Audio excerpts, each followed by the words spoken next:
Good morning. I'm here with Taryn Jones, candidate for Overland Park City Council, Ward 1. On behalf of the Johnson County Public Policy Council, thank you, Taryn, for being here today. Thank you so much. The Johnson County Public Policy Council is made up of 10 chambers of commerce in Johnson County. Our goal is to provide information about public policy issues impacting area businesses. You ready to get started? Yes. As a candidate, what are your top 3 policy priorities?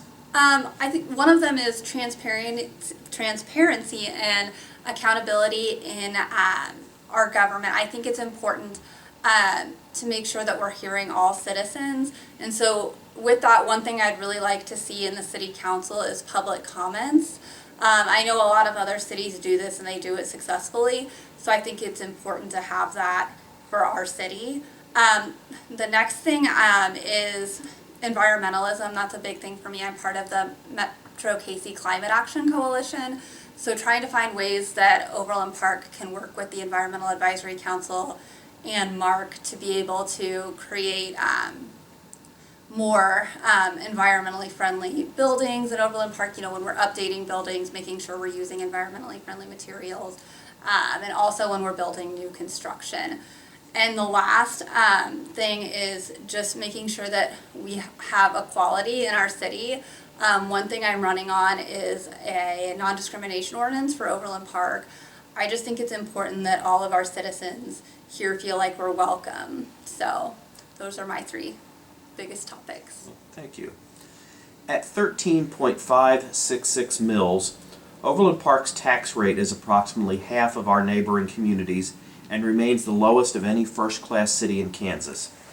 Do you believe Overland Park citizens receive quality services and value for their tax dollars? And what improvements, if any, would you make to the city budget?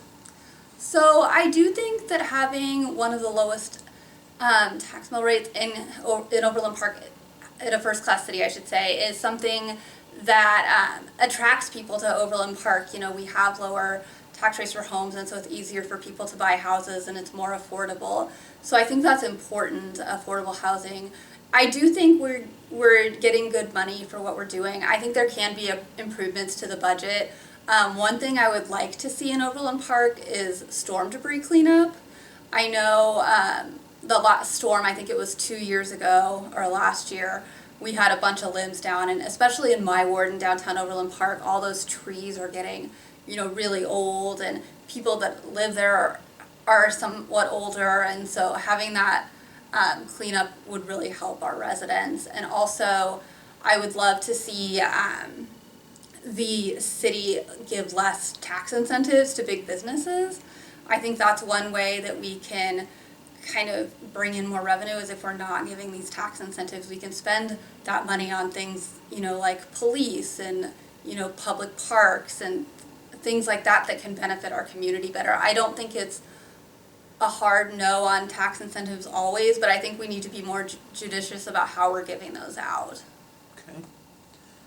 What role, if any, do you believe the city should play in economic development to bring jobs and capital investment to Overland Park?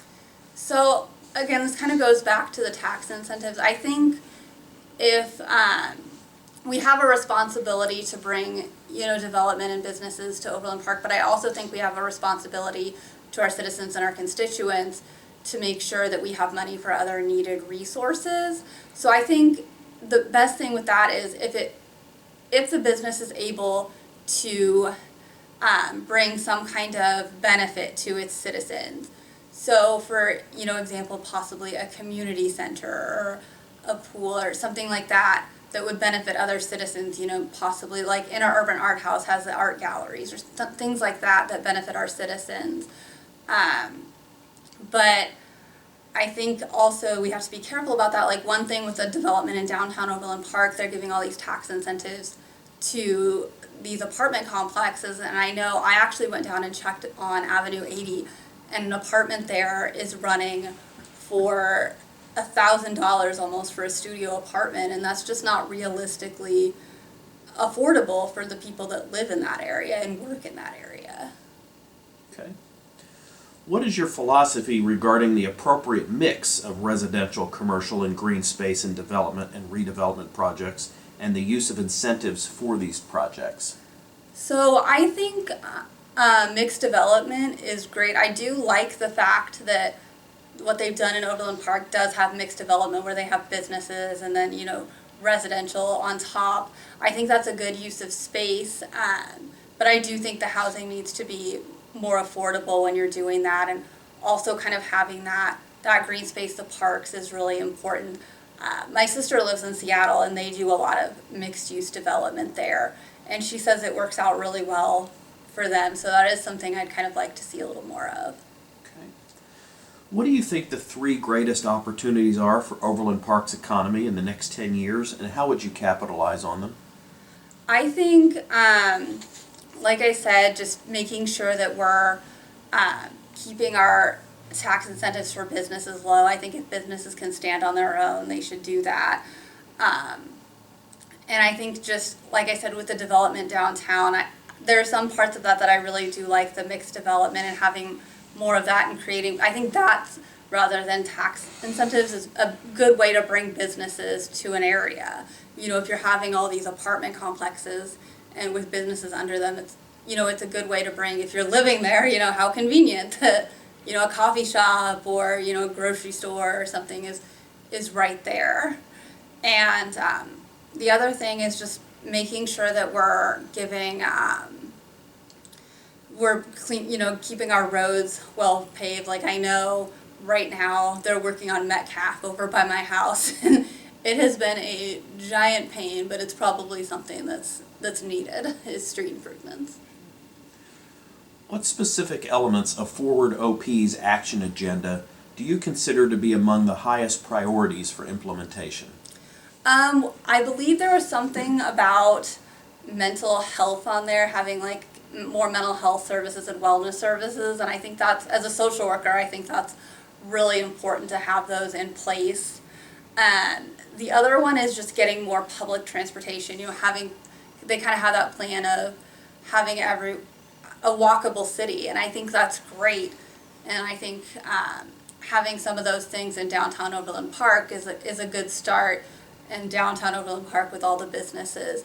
But I'd love to see the city have better public transportation and more walkability. As the second largest city in the metro, what is your philosophy on the role Overland Park should play in terms of metro area issues?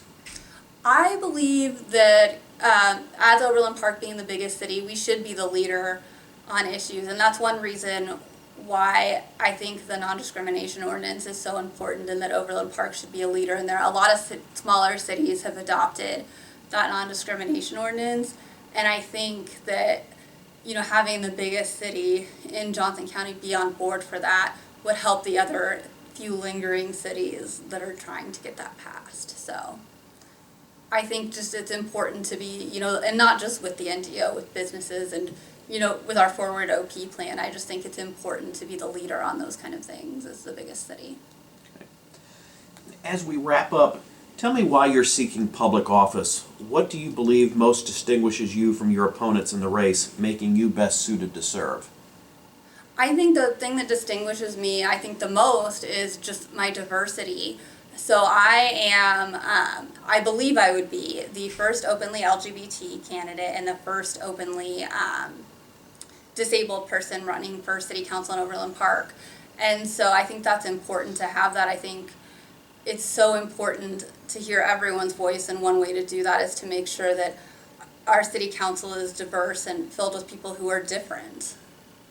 And so I think that's one of the things that stands out for me, and that's one of the reasons I decided to run, was I felt like it was important to have some diversity. I mean, there was obviously issues going on in Overland Park that I had concerns about, but I also wanted to make sure that the city council had some diversity and a fresh voice and someone that was different. So, Well, I want to thank you for joining us this morning, and we wish you the best of luck with the election. well, thank you so much.